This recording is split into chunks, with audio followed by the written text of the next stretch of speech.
ಉತ್ಥಾನ ಪಾದಾಸನ. ಕೈ ಮುಂದೆ ಮಾಡಿ ನಿಧಾನವಾಗಿ ಕೂತ್ಕೊಳ್ಳಿ.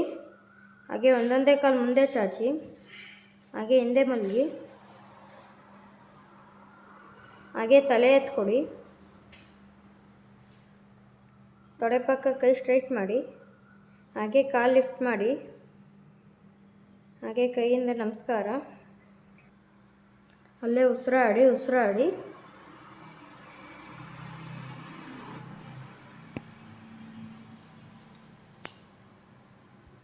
ಇಳಿಸಿ ನಿಧಾನಕ್ಕೆ.